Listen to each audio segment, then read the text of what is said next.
Hello students, in this video we are going to continue our lesson 6, the making of a scientist. In the last video we completed the lesson till our page number 33, till here,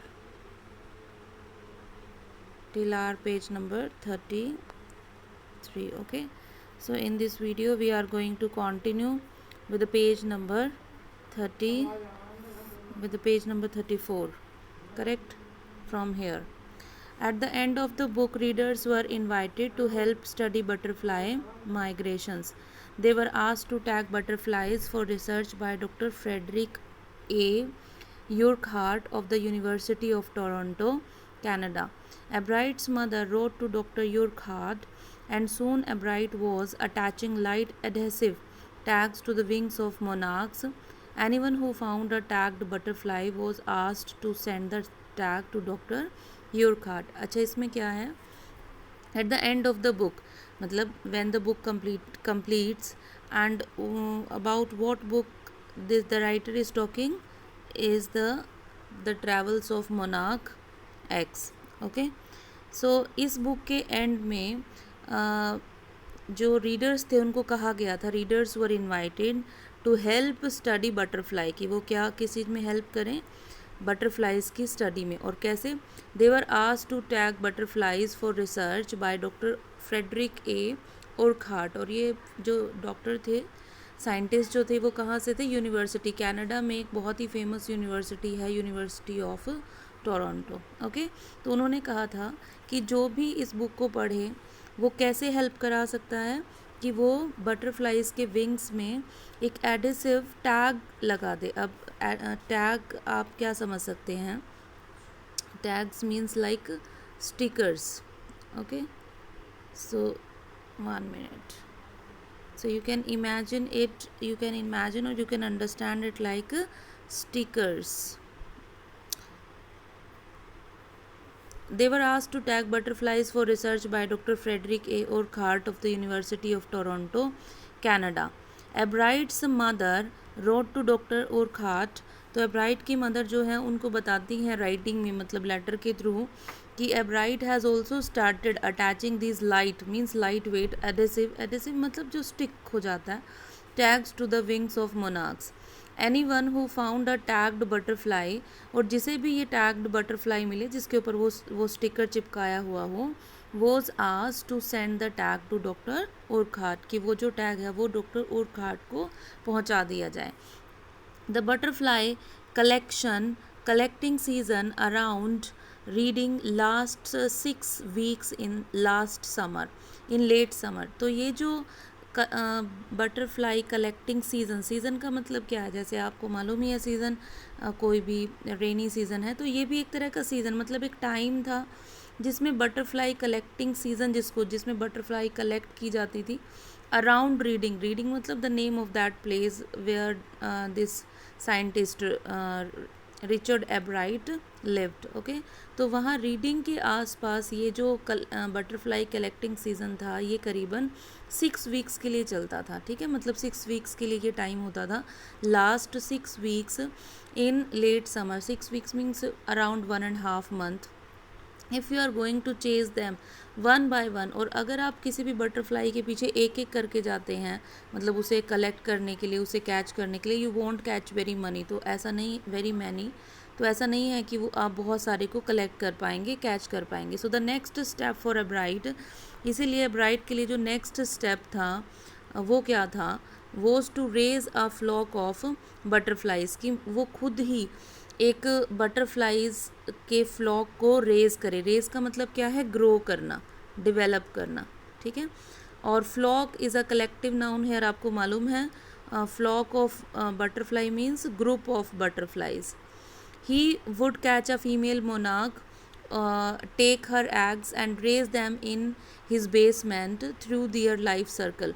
तो उसने क्या किया? किसी भी female monarch को जो egg ले करती है, और उन एग्स को उसने अपने बेसमेंट में एक रेगुलेटेड टेम्परेचर में, जो पूरा उसका लाइफ साइकिल होता है बटरफ्लाई का, आपको मालूम होगा, आपने साइंस की क्लासेस में पढ़ा होगा, through their life cycle from eggs to caterpillars to pupa to adult butterfly. This is the complete cycle of the butterfly's life. Means first the butterfly eggs lays egg, then the eggs converts into caterpillars, then it grows into pupa and then become the complete adult butterfly. Then he would tag the butterfly's wings. I just take it from the razor. Then he would tag the butterflies wings and let them go. फिर वो उनके butterflies के wings को sticker वो tag लगा देता था और उन्हें फिर जाने देता था, उड़ा देता था. For several years his basement was home two thousands of monarchs in different stages of development. ठीक है, तो कुछ सालों तक तो उसका जो बेसमेंट था इस यंग साइंटिस्ट का, वो उसका बेसमेंट एक घर बन गया था. Thousands of monarchs, monarchs is the species of a butterfly, उनका in different stages of development means some eggs were there, some butterflies pupa were there, some butterflies caterpillars were there. Okay, so different type of stages of different butterflies were there. They were let grow in the basement of Richard Ebright. You can see here how many butterflies he used to collect in that season. This is a complete chart of, okay, these are the kinds of butterflies and these are the numbers. Eventually I began to lose interest in the tagging butterflies. लेकिन soon I began to lose interest in the tagging butterflies. Why? It's tedious and there is not much feedback. Tedious means what? Tedious means tiresome. A tiresome job is called tedious. Sorry. So what? Tiresome. जो job आपको थका दे और बहुत ज़्यादा उसमें आपको result भी ना मिले. It's tedious and there is not much feedback. और बहुत कुछ ऐसा बहुत ऑसम या बहुत कुछ इन्फॉर्मेटिव कोई इन्फॉर्मेशन भी ऐसा कोई रिज़ल्ट नहीं मिल रहा था. ठीक है. Ebright, not much feedback. Ebright said, in all the time I did it, means for the all time, मतलब हर टाइम मैं इसको करता था. He laughed, only 2 butterflies I had. और वो एक हंसते हुए ना, by laughing they used to quote this line, only 2 butterflies I had tagged were recaptured. कि जितनी मैंने butterflies tag की थी उनमें से I had recollected only 2 butterflies and they were not more than 75 miles. और वो करीबन 75 miles के अंडर ही थी, उससे ज़्यादा दूर नहीं थी. and from where I lived, जहाँ वो रहता था. कहाँ रहता था? रीडिंग में. that was the name of the place जहाँ वो रहता था. ठीक है, तो उससे लगा कि कोई इस बात से माइग्रेशन के लिए जो माइग्रेशन का जो एक उनका जो एक रिसर्च वर्क था कि how do they migrate from central America और to central America, it was not going to prove to with any way. ठीक है, तो वो कुछ ऐसा प्रूव होने नहीं जा रहा था. So after reading this portion you will do this read and find out. I read and let you understand the questions. What lesson does Ebright learn when he does not win anything at a science fair? क्या lesson उसने सीखा जब Richard एब्राइट ने science fair में कोई भी price win नहीं किया? क्या सीखा था? कि only the need display is not quite enough, there must be some real experiments. Okay, what experiments and projects does he then undertake? Correct. फिर क्या लिया आप ऊपर से ले सकते हैं. What are the qualities that go into the making of a scientist? कौन कौन सी क्वालिटीज़ थी जो मेकिंग ऑफ अ साइंटिस्ट में उसके लिए उसको चाहिए थी और क्या किसी को भी चाहिए. ठीक है, what are the qualities that go into the making of a scientist. Correct. Then in the 7th grade he got, actually these questions are answer you will find out in the further section right from here. When I will let you read the section, then you will find out the answer from this section. Correct. Then in the 7th grade he got a hint of what real science is.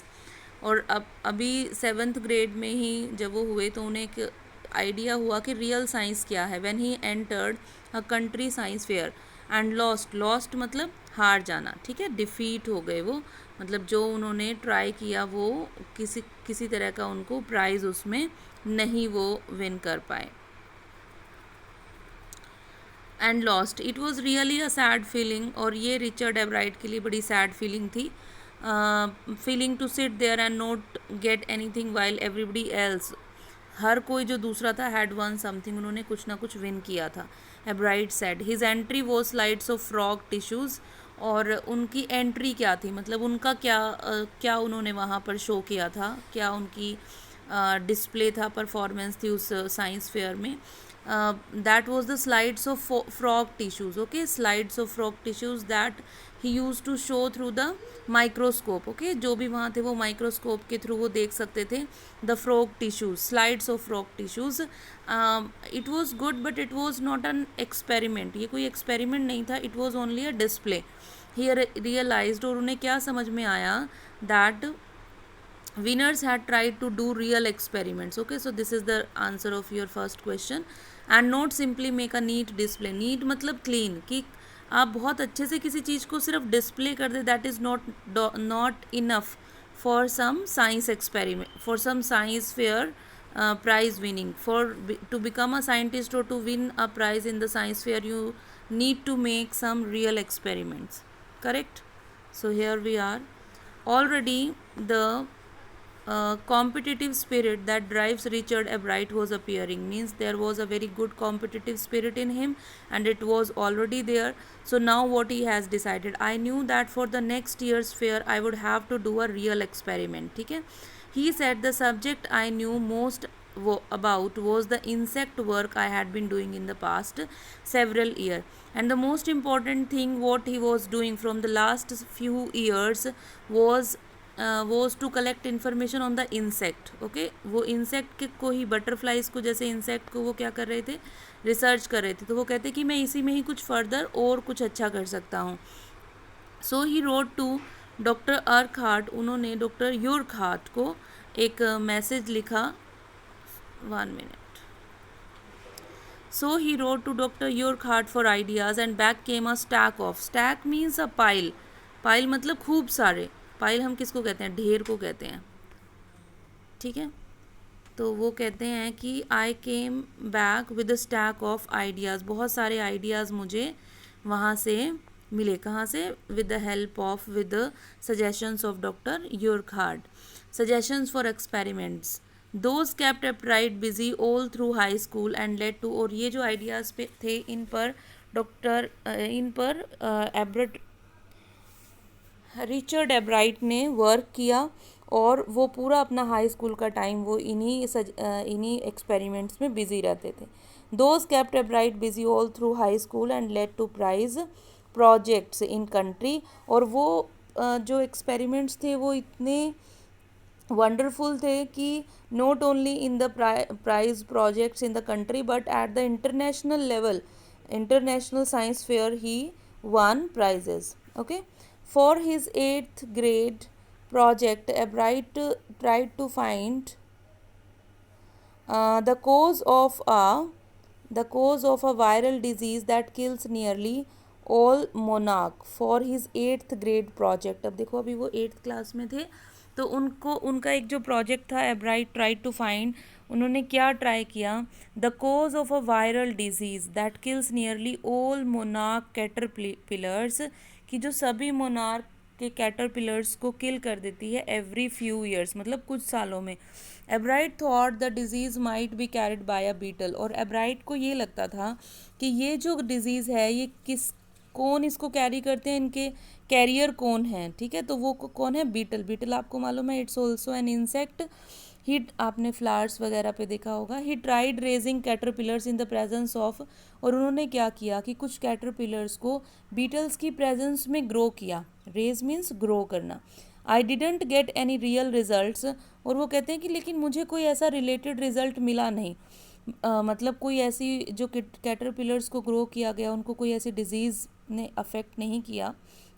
But I went ahead and showed that I had tried the experiment. लेकिन फिर भी मैंने वो experiment किया. Okay मैंने उस experiment को फिर भी ट्राई किया, but I went ahead and showed that I had tried this experiment, this time I one, और इस बार मैंने विन किया ओके इस एक्सपेरिमेंट में.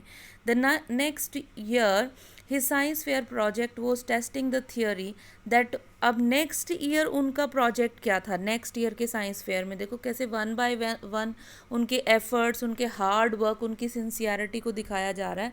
And these are the things which are necessary to become somebody in which you have interest, either to become a scientist.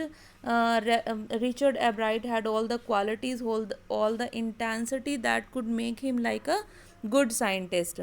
अब next जो theory थी वो क्या थी, this is the theory that viceroy butterflies copy monarchs. जो viceroy और monarchs हैं ये जो है how is the monarch butterfly, ये टॉप पे है एंड बॉटम पे क्या है वाइस रॉय.